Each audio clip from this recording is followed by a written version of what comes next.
Good morning every one, happy Tuesday. இன்றைக்கி morning breakfast சப்பாத்தியும் phulka, இது மாதிரி பெங்கன் பர்த்தா, பெரிய கத்திரிக்காய் சுட்டு வச்சுருக்கேன். தோல் உரிச்சுட்டு மிக்சியில் மேஷ் பண்ணி வச்சுருக்கேன். அப்புறம் ஜீரகம் தழிச்சுக்கிட்டு தக்காளி, வெங்காயம், உப்பு, காரப்பொடி, இங்கே மசாலா பொடியெல்லாம் போட்டுட்டு மேஷ் பண்ணி வச்சதை போட்டு மேலே கொத்தமல்லி, கொஞ்சம் டேஸ்ட்டுக்கு சக்கரை எண்ணெயெல்லாம் போட்டுடலாம். பண்ணலாம், பார்க்கலாம். ஜீரகம் தழிச்சு விட்டுட்டு தக்காளி, வெங்காயத்தை போட்டு வதக்கிட்டு பூண்டும் இதில் போட்டிருக்கேன். அதுக்கப்புறமா நல்லா வதக்கிட்டு உப்பு, காரப்பொடி, மசாலா பொடி, மஞ்சள் பொடியெல்லாம் போட்டு வதக்கியிருக்கேன். அப்புறம் நம்ம எடுத்து வச்ச அந்த இதில் சுட்டு வச்சோம்ல கத்திரிக்காயை தோல் உரிச்சிட்டு அரைச்சி வச்சுருக்கேன்.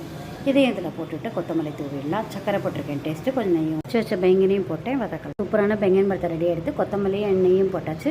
இந்த மெத்தடில் பண்ணி பாருங்க, பார்த்துட்டு கமெண்ட் பண்ணுங்கள், சப்ஸ்கிரைப் பண்ணுங்கள். தேங்க்யூ ஸோ மச் ஃபார் வாட்சிங். லாஸ்ட்டு 10 days 1 week பிஃபோர் கூட நான் இந்த மெனு போட்டேன் பெங்கன் பருத்தோடது.